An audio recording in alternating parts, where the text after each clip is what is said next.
Na Prever FM, você começa o dia bem informado. Revista. 7h02, voltamos com o primeiro jornal na Prever FM e estamos recebendo aqui com satisfação o Victor Assis Lira. O Victor é bolsista do projeto pela Pró-Reitoria de Extensão e Cultura PROEC, para falar a respeito de embalagens ecologicamente corretas. Ô Victor, satisfação em tê-lo aqui. Bom dia, viu? Bom dia, Márcio. Muito obrigado pelo convite. É um prazer estar falando com você hoje. Esse projeto é também da FCA, né? Perfeito. Ele é um projeto da Unesp, na verdade. Ele é uma união entre a Faculdade de Ciências Agronômicas, que é a FCA, né? Mas a gente também faz parte lá do Instituto de Biociências, que é a parte que fica lá no Rubião, junto com o professor Maio de Oliveira Neto e as professoras aqui do Lajeado, né? Que é o FCA, a professora Saíta Cândido Rabelo e a professora Silvia Angélica. E quando se escolhe um tema como esse, né? Para você realmente trabalhar em cima de embalagens ecologicamente corretas. É sensacional. A gente tem trazido ou procurado trazer pessoas para falar a respeito disso. E hoje a gente, o pessoal vai poder ver em casa também, quem está acompanhando pelo site, pelo Facebook, pelo YouTube, as imagens a respeito dessas embalagens. Ô Victor, é gratificante poder desenvolver objetos dessa natureza, né? Ah, com certeza. Eu acho que, além da gente pensar na questão de sustentabilidade, a gente pensa muito na questão de meio ambiente, né?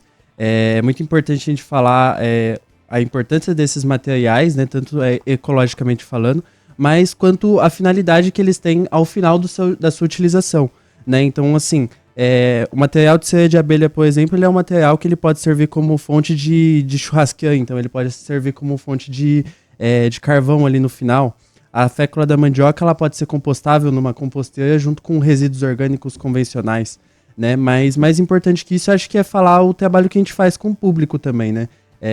A conscientização, o trabalho que o público vem aceitando junto com a gente é um trabalho muito gratificante e eu acho que a universidade em si, com trabalhos como esse aqui, a gente consegue trabalhar não só na universidade, né, mas por exemplo, a gente fez uma capacitação, uma oficina, né, na sociedade, e foi uma artesã da própria cidade que fez e nos auxiliou a fazer todo o trabalho que a gente teve com as pessoas, né, então é muito gratificante a gente poder também trabalhar com os artesãos locais, trabalhar com o público local no desenvolvimento desses produtos. Quer dizer, existe um congraçamento, né, uma ligação da comunidade com a comunidade universitária. Isso é fundamental, né? Perfeitamente. Acho que é um dos detalhes que a gente trabalha muito hoje na faculdade, né? Na verdade, a gente é um projeto de extensão.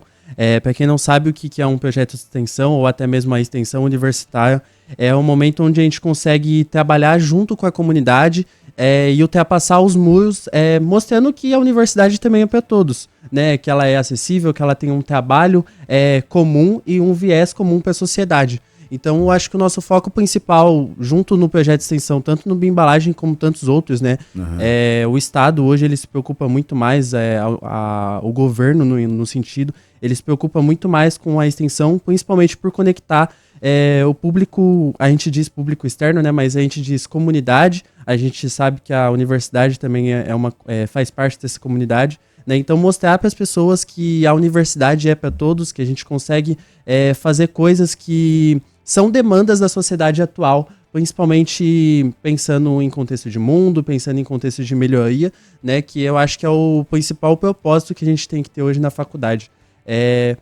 A gente trabalha muito com a pesquisa também, né? A gente sabe da importância da pesquisa, mas a extensão hoje ela é um meio que a gente consegue conectar mais rapidamente, com ações mais rapidamente à comunidade, né? Então eu acho que é um trabalho bem legal de se falar também, né? A união de pesquisa e extensão que a gente faz hoje dentro da universidade. Muito legal. E em relação à produção das bioembalagens, como funciona? Perfeito. As embalagens de cera de abelha, elas são feitas todas de resíduos vegetais, né? Basicamente, essa cera de abelha hoje, elas são produzidas com a própria cera de abelha, né? Que é um produto um pouco mais caro no mercado atualmente, mas o resto dos produtos são todos produtos locais que a gente consegue encontrar na própria cidade. Então, um tecido de algodão 100%, uma resina, resina Bio, que é uma resina mais especial, né? A gente tem ali o óleo de coco, que a gente consegue encontrar no próprio mercado, que a gente vai aqui da cidade mesmo, né? É uma produção totalmente tranquila, né? Para vocês terem uma ideia, a gente fez uma oficina com 34 pessoas, em 2 horas a gente confeccionou 34 bioembalagens como essas daqui de cera de abelha, né? Totalmente gratificante, se você quiser mostrar para o público. Vou mostrar essa outra aqui também.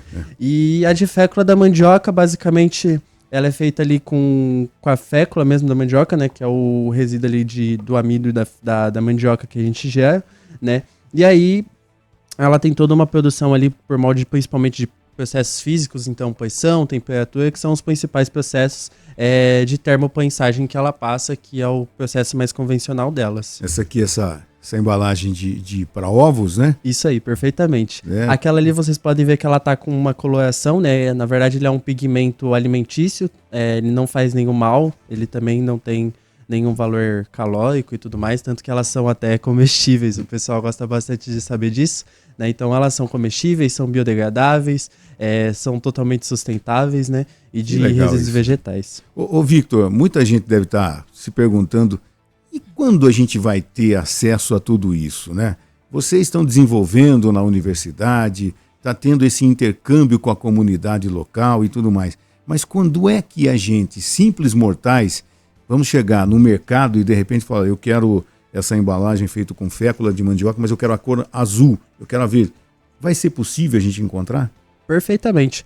É muito importante a gente dizer que já tem hoje mecanismos, meios para a gente conseguir fazer essa compra de embalagens, principalmente aqui em Botucatu, que é um mercado muito forte na questão sustentável, né? A gente tem empresas hoje aqui que já estão focadas na comercialização desses produtos. Em São Paulo isso aqui também está ficando muito forte, né? É muito legal trazer isso, porque a gente pensa em São Paulo, a gente sabe o contexto que São Paulo vive, né? Então a importância dessas embalagens também no contexto do estado de São Paulo são muito importantes.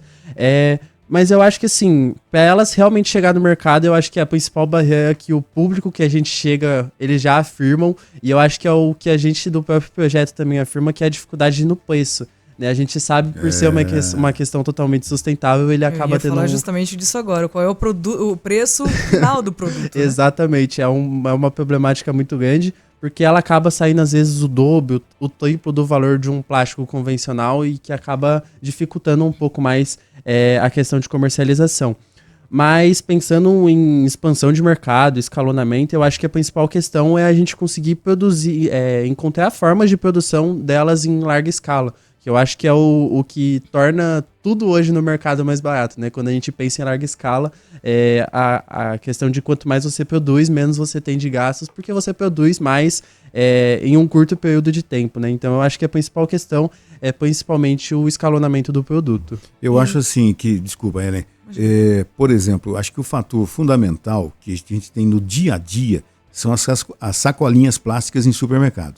Eu acho que quando a gente tiver uma alternativa, né, já se tentou há anos atrás as recicláveis e tudo mais, mas não virou.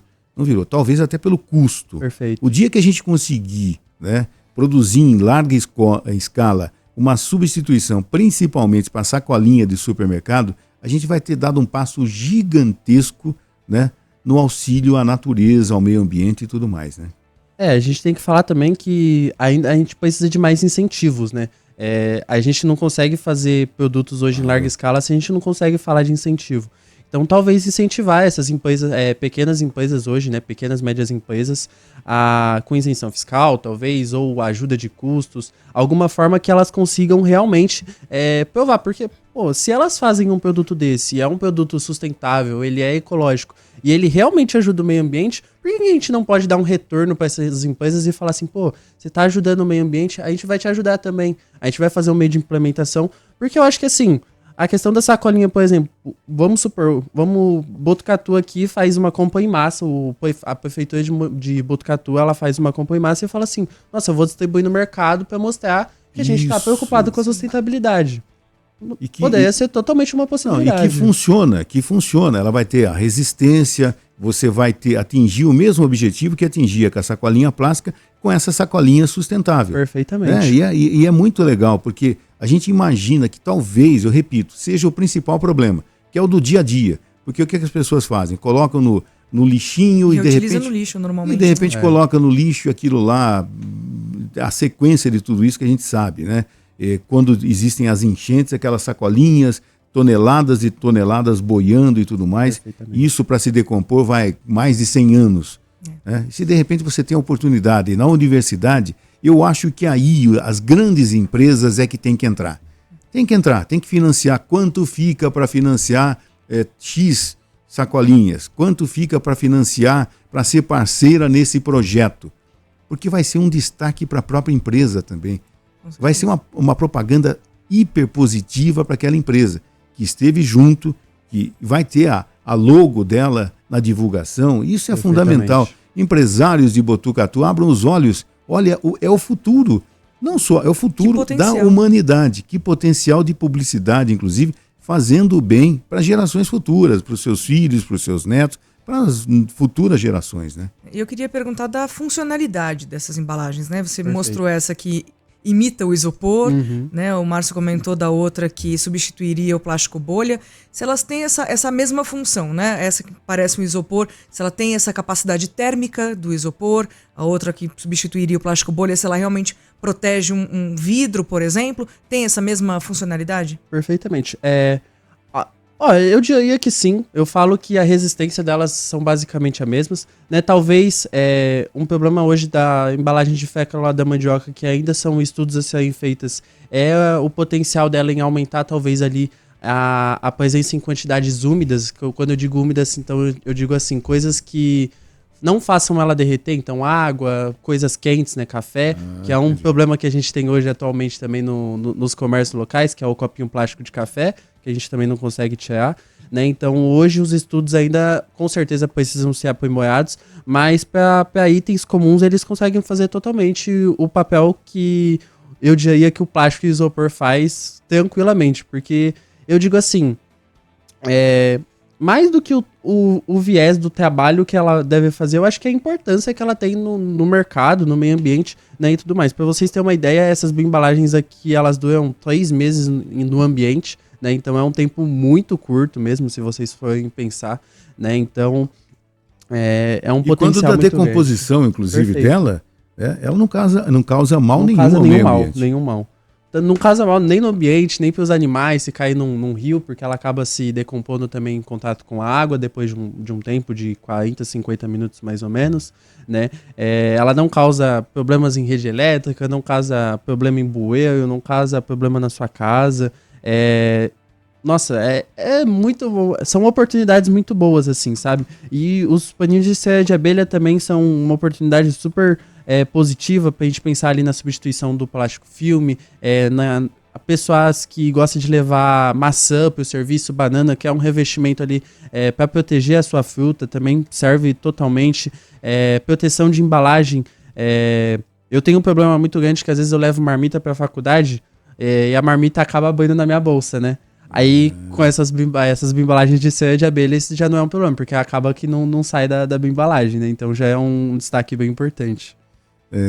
Existe um número aí, né, da vida de uma abelha, nesse curto espaço de vida, o quanto que ela produz de mel, que é uma gotinha, né? O somatório de todas elas é que faz com que a gente tenha, de repente, acesso a um pote de mel e tudo mais, né? Para fazer embalagens desse tipo, a quantidade de mel é muito grande? Olha, a gente utilizou a cera da abelha, né, que ela não é propriamente o mel em si. É a cera. Olha, a gente utilizou... Nossa, eu não vou saber te dizer, mas a gente comprou em muita quantidade e até sobrou, pra você ter uma ideia. A gente utilizou... Pra vocês terem uma ideia, o tamanho disso aqui é basicamente o que vocês usam de cera. Só que vocês não usam só de um lado, você usa de um lado e de outro. Porque pra confecção dessa embalagem de cera de abelha, você faz o quê? Você vai colocar a cera de abelha em cima, né? Desculpa, você vai colocar o papel manteiga, esticar o tecido e colocar a cera de abelha de um lado. A hora que você coloca a cera de abelha, você vai aquecer ela com ferro, alguma coisa do tipo, em casa mesmo, né? Então você vai derreter essa cera e vai passar ali um óleo de coco para dar mais aderência, que você pode ver que essa daqui ela tá até com um pouco mais grudenta, né? Que é o óleo de coco mesmo, né? E aí você vai fazer essa passagem do óleo de coco E aí você vai virar para outro lado e fazer o mesmo processo. É importante dizer também da resina, que ela dá uma resistência maior, mais aderência ao material que a gente está utilizando. Então, eu diria que são 4, 5, 6 pedaços de cera de abelha que a gente vai estar utilizando. Interessante. Esse papel aqui, ele tem 30 por 30, esse aqui. E esse daqui, ele tem uma média de 25 por 20. 25 por 20, isso. Que interessante, que interessante. E vocês têm planos de fazer novas bioembalagens, às vezes com outras matérias-primas? Já estão testando outras, né? Ó, hoje na faculdade que eu sei, já testam muito com batata doce, né? Que é um cultivo que hoje é muito forte na faculdade, né? Mas a gente também tem com o coração da banana, que também é uma coisa que a gente utiliza muito pouco. O bagaço da cana é uma outra oportunidade. Hoje, pensando em outros meios, também tem feitos de celulose para substituição já do plástico também, né? Que são ali todas bioembalagens. Então, tem um foco muito grande, assim, de oportunidades que a gente pode trilhar, porque a gente sabe que o Brasil é muito rico nessa parte agrícola, né? Então, se a gente for se preocupar com resíduo, acho que é o menor da preocupação que a gente tem com o resíduo final. E esses resíduos não seriam utilizados para nada? A maioria dos resíduos não, dependendo Tem muitos resíduos que a gente realmente não consegue ter utilidade hoje no mercado, e os que tem a gente consegue facilmente substituir na questão das bioembalagens, tipo assim... Ah, beleza, eu vou usar o bagaço da cana para produzir energia, um exemplo. Eu não preciso do bagaço da cana se hoje eu tenho ali a fécula da mandioca, que é um produto que eu também não uso, sabe? Então, eu diria assim, o mercado das bioembalagens hoje ele é muito versátil. A gente consegue ter uma amplitude, uma margem de estudo muito grande para esses produtos. Ô Victor, e vocês, né, no dia a dia, vocês têm informação de que de repente todo esse trabalho de vocês... ele vai ter uma sequência? Por exemplo, chega lá até vocês a informação, olha, parece que tem uma empresa que está interessada nisso. Porque quando chega uma informação como essa, de repente deve motivar ainda mais a equipe, né? E você, olha, estou fazendo um trabalho para ajudar o planeta, para ajudar minha comunidade, minha cidade, meu planeta. E de repente chegou uma grande empresa que está interessada, vai vir aqui uma pessoa para ver o nosso dia a dia. Isso acontece? Olha, quando hoje a gente está tendo uma oportunidade aqui numa rádio, né? Eu acho que é uma coisa que o projeto não tinha tido atualmente, pelo menos nos últimos 18 meses que eu tinha feito parte, né? A gente tem trilhado bastante o percurso de ir atrás de empresas, buscar formas que a gente consegue comprar esses materiais ou até mesmo fazer parceria, né? A gente sabe hoje que muitas empresas ainda têm a dificuldade de confiar realmente em entregar o seu material e falar assim, pô, eles vão estar utilizando ali para divulgação, mas será que não vai ter um interesse comercial, não vai ter um interesse nisso, não vai ter um interesse naquilo? Né? É muito difícil essa parte também pra gente, que é uma coisa que a gente enfrentou muito nesses 18 meses que eu tô fazendo parte do projeto, que é o contato com as empresas. Mas eu acho que certamente a busca da universidade é realmente conectar não só a extensão, né, a universidade com a comunidade, mas eu acho que quanto mais a gente consegue ter forças no meio empresarial, já falando na questão de negócios, startups, é uma busca contínua que a gente tem que ter. Eu acho que quem não sonha ter uma empresa hoje é uma coisa que a gente muito difícil de destacar, né? Então eu acho que assim, são oportunidades que a gente tem até de criar novos negócios dentro da universidade e sair com novas startups, novos empreendimentos, frutos de iniciativas como essas daqui. Bom, são 7h20, a gente está conversando com o Victor Assis Lira, bolsista do projeto pela Pró-Reitoria de Extensão e Cultura, o PROEC. Né? Ele é também da FCA, do IB, enfim. A gente vai para o intervalo e já nós voltamos com a sequência. E você, se tiver alguma dúvida, alguma curiosidade, 3440-1009 é o nosso WhatsApp para você perguntar para o Victor, que está aqui presencialmente. Entrevista.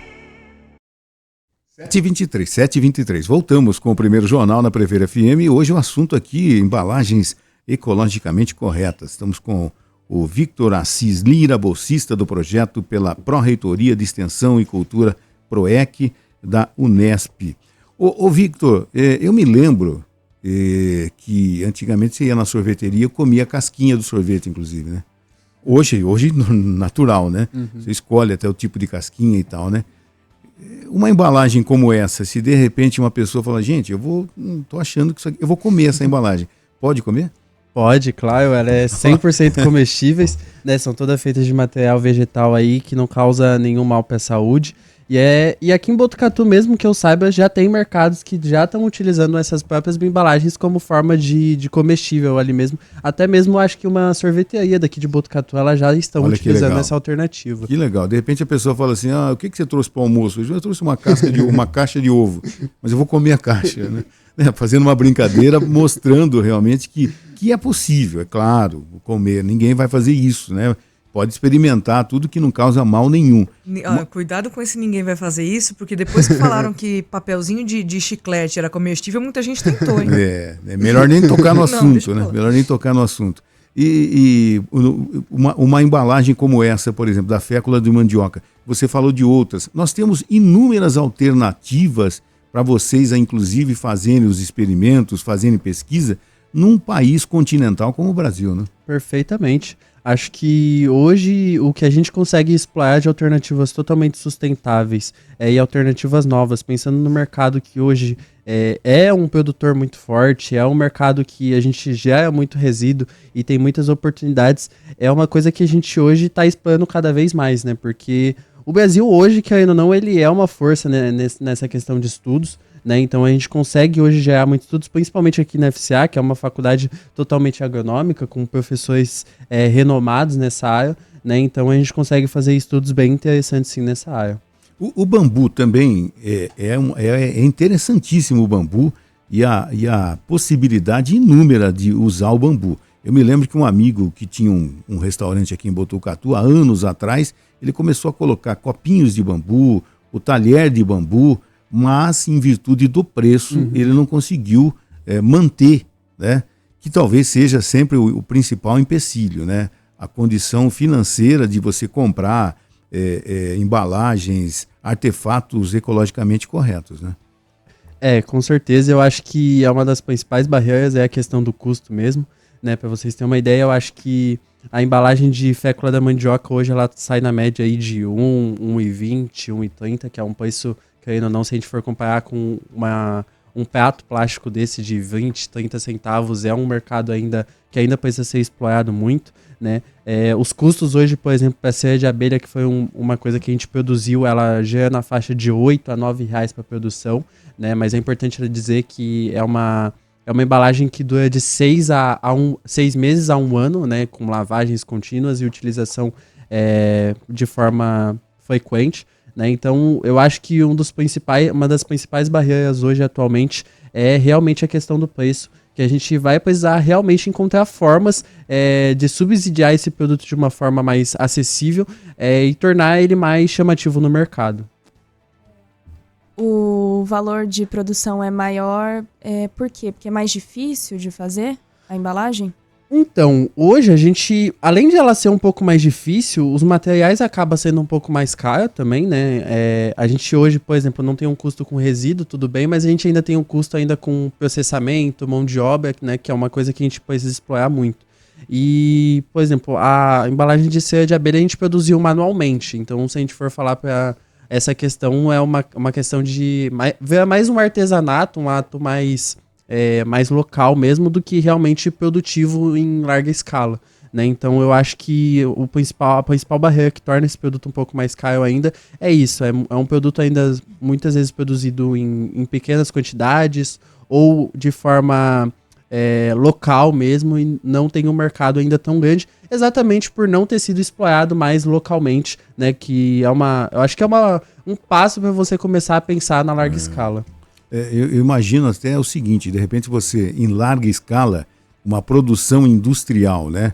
Como são produtos ecologicamente corretos, até o maquinário tem que ser diferenciado. Exatamente. O uso do óleo, o uso da energia, tem que ser uma energia biossustentável, enfim. Você tem que pensar num processo, num mega processo, num macro processo, porque o maquinário tem que ser adaptado às embalagens ecologicamente corretas. Né, o tipo de energia que você usar para produzir, porque senão fica uma incoerência. Eu estou produzindo aqui embalagem ecologicamente correta, mas eu estou usando aqui carvão vegetal para manter as máquinas funcionando. Não pode ser uma coisa assim, né? Hoje a gente tem que ter uma estruturação não só do produto, mas pensando no meio total, né? Hoje, muitas empresas a gente foca em falar dessa empresa sustentável, empresa verde, mas a gente sabe que é um caminho que a gente ainda tem que trilhar de forma muito significativa, né? Principalmente quando a gente fala também de local, por exemplo, a gente trabalha muito com o público, eu faço parte de outros projetos de extensão também que a gente trabalha muito com o público, e a gente vê que a dificuldade também ainda é informação, é aceitação, né? Muita gente hoje, por exemplo, não sabe ainda o verdadeiro destino do plástico, aonde eu tenho que jogar o plástico, né? A gente trabalha muito na comunidade isso, então a gente leva não só as bioembalagens como alternativa, mas também os impactos, né? A gente sabe hoje que o plástico tem dados alarmantes, Claro, tem dados totalmente positivos, quantidade de pessoas que emprega, movimentação que eles têm no nosso PIB brasileiro, a força da indústria de transformação, que é a indústria do plástico no mercado, né? Mas a gente sabe que hoje ele já é 1 gigatoneladas de gases de efeito estufa, 400 anos para se decompor também não é uma coisa muito tranquila de se falar, né? Doer mais do que a gente, de certa forma, né? E aí a gente tem que ter uma preocupação totalmente muito grande com essas coisas. Nós já entrevistamos por 2 ocasiões uma bióloga formada na Unesp aqui de Botucatu, que hoje está pelo mundo, nesse exato instante, está na Escócia, né? Na Universidade da Marinha da Escócia, inclusive, trabalhando com nanoplásticos também. E ela nos deu, a partir daquela primeira entrevista, a informação de que o atrito do pneu no asfalto, e você tem um estabelecimento comercial, ou você fica o tempo todo na rua, você está aspirando aquele plástico. Depois dessa informação, nunca mais dormi em paz. Não, realmente. Porque o plástico hoje está em dia, né? Mexeu com a gente isso aí, sabe, essa informação, sabendo que causa danos terríveis, inclusive a infertilidade, né, que a população do Brasil, do planeta Terra, deve diminuir em virtude disso, está presente nos principais países do mundo. E o Brasil dentro desse contexto. Então, essa luz, não digo nem mais laranja, a luz vermelha já acendeu. E a gente tem que fazer alguma coisa, né? Não pode ser em escala industrial, mas a gente vai substituindo aos poucos, né? E de repente vai agilizando o processo, porque o mundo vai estar pedindo socorro, né? E a gente sabe que houve resistência de, por exemplo, a substituição dos canudos de plástico pelos de papel. Verdade. Muita gente reclama da durabilidade, porque eu mexo meu milkshake e ele derrete gostinho de papel, claro, ele é também de papel. Falam. Mas você tem que se adaptar ao uso disso também, pensando justamente no descarte correto e a diminuição de uso de plástico, né? Você não sai de casa todo dia com o seu celular? Saia de casa com um canudo de metal. Exato. Até o próprio copo. O copo de... Hoje vende copo aí de... Como é que fala? De arroz, né? Não sei se você já viu aquelas massinhas de arroz, né? Totalmente sustentável também, é uma alternativa totalmente boa. Garrafinha que você pode andar na sua própria bolsa, que também já é totalmente uma forma de alternativa sustentável também, né? Então, hoje a gente fala de bioembalagem como uma possibilidade. A gente não precisa pensar muito longe para começar a mudar pequenos atos do nosso dia a dia, né? E eu acho que a principal questão você quer entrar nesses hábitos sustentáveis e começar a mudar a sua vida? Eu acho que a questão não é mais o querer, é a questão de realmente precisar, né? Então a gente cada dia mais está tendo que trabalhar essa conscientização nas pessoas, delas entender. Beleza, você faz esse consumo, você não percebe que você gera. Porque, às vezes, na nossa própria alimentação já tem a questão do plástico, né? Então, hoje a gente já tem estudos falando sobre isso, né? Então, é uma questão que a gente vai ter que se preocupar cada dia mais, com certeza. A gente sempre tem esse tema aqui no Primeiro Jornal, a gente tem essa preocupação. Eu acho que um meio de comunicação de uma rádio tão abrangente como a Prever FM, em tão pouco tempo, né, com essa abrangência, com essa audiência, graças também, né, a gente trazer conteúdo no nosso dia a dia. Eu falo no jornalismo, mas no conteúdo da qualidade musical, na programação musical, durante todo o dia. É uma rádio que chegou realmente na cidade de Botucatu e passou a ser a queridinha da cidade. A gente tem que falar isso, a gente está legislando em causa própria, mas é uma realidade. E aqui no jornal a gente tem essa preocupação. Então, se o Victor foi convidado para vir hoje para falar sobre isso, a importância que as pessoas têm que dar para esse tipo de assunto. Porque o amanhã já é hoje. Aquela preocupação, as catástrofes climáticas estão acontecendo. A gente não sabe, por exemplo, daqui uma semana se vai acontecer no sul do país, no nordeste, o deserto do Saara agora está inundado, enfim, a gente tem que realmente ter a preocupação com tudo isso. e que os empresários, eu repito, olhem, né, se informem, tenham a curiosidade de ir lá para saber, vai ser um diferencial para a sua empresa. Vai ser um diferencial para a sua empresa se a sua empresa investir nesses objetos ecologicamente corretos, né, que realmente vão fazer a diferença para a sua empresa e vão mostrar realmente que o Brasil, que tem esse potencial na matéria-prima desses objetos, vai estar sempre na vanguarda do mundo, né? E a gente recebeu aqui uma pergunta de uma ouvinte, a Giovana Interdonato falou assim: bom dia, ele comercializa esses papéis? Olha, a gente não faz nenhum papel de comercialização, né? Hoje eu acho que o nosso objetivo é a conscientização, é a mobilização e a possibilidade da gente conseguir conectar as pessoas com essa oportunidade. Mas hoje no mercado a gente já consegue encontrar iniciativas de empresas que estejam focadas principalmente na confecção dessas bioembalagens, né? Essa bioembalagem aqui da cera de abelha, eu gostaria de deixar a pessoa responsável por nos auxiliar na produção. É o ateliê da Rô, né, a Rosana, que nos auxiliou na elaboração dessas embalagens. Para quem quiser, ela tá lá no Instagram também, ela produz velas aromáticas também, sustentável, né? Então é uma possibilidade aí da gente mobilizar a nossa comunidade local e movimentar um pouco aí o nosso mercado de Botucatu, que é muito forte nessa questão de sustentabilidade, eu repito, que é uma coisa que eu fico muito feliz, né? Eu sou de São Paulo, eu vim de São Paulo para cá, então é muito bom ver a força que a gente tem e a preocupação que a gente tem, não só em meios sustentáveis, mas na nossa alimentação. Aqui, para mim, foi totalmente diferente ver, por exemplo, um alface orgânico, que é uma coisa que normalmente em São Paulo eu não conseguia ver, né? Então eu fico muito feliz de ver a oportunidade que a cidade tem e a preocupação que a cidade vem tendo cada dia mais com a questão da sustentabilidade no nosso ambiente, na qualidade de vida, falando de um lugar que ainda não é um ótimo lugar para se viver dentro do estado de São Paulo. Entendo, sou suspeito a falar porque é Botucatu e Botucatu, sempre. Bom, são 7h36, gente, e vocês vão estar sempre participando também, né? Os pequenos artesãos, né? Foi aí que eu cheguei até o Victor, né?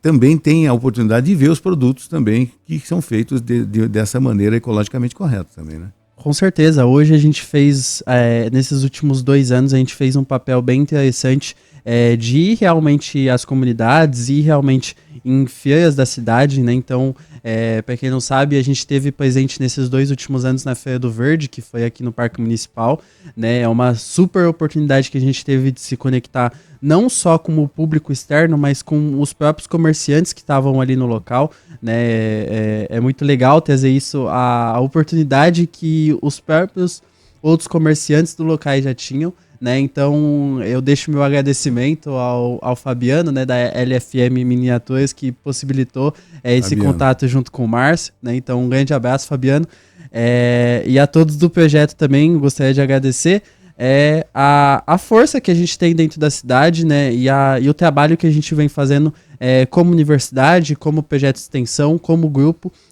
e junto conectando assim a cidade, as pessoas, os empreendimentos e as empresas. Então a gente está totalmente à disposição da comunidade, a gente fica super feliz em poder apoiar o quanto mais a gente puder as ações que a gente tiver aqui em Botucatu. Victor, muito obrigado pela sua presença aqui, nos mantém informado do dia a dia, do passo a passo. Tomara que essa entrevista contribua também para que os empresários se sensibilizem e tenham a curiosidade de conhecer o projeto e que, de repente, também patrocinem esse projeto. No finalzinho, se alguém tiver alguma dúvida, tem alguma rede social, um Instagram, alguma coisa que tenha em contato com vocês? Com certeza, vocês podem encontrar a gente no Instagram pelo arroba, né? Projeto Bioembalagens com NS no final, tá? A gente vai estar super à disposição para tirar dúvidas, para conversar e até mesmo para conseguir expandir essas bioembalagens e essas oportunidades na comunidade e na nossa cidade ou em outras cidades, assim como for. E Márcio, muito obrigado pelo convite, foi muito gratificante estar aqui com vocês hoje, Juliana, né? e Ellen.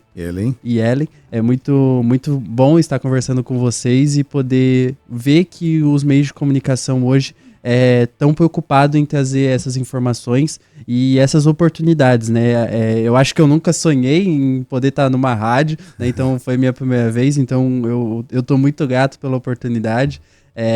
E eu agradeço imensamente a oportunidade que vocês deram, tanto para mim quanto ao projeto de fazer a nossa divulgação, o nosso trabalho de conscientização e levar o trabalho que a gente faz à frente. Muito obrigado. Disponha da gente, parabéns pelo trabalho, disponha sempre da gente e nos mantenha informado, eu repito. Com certeza, pode deixar.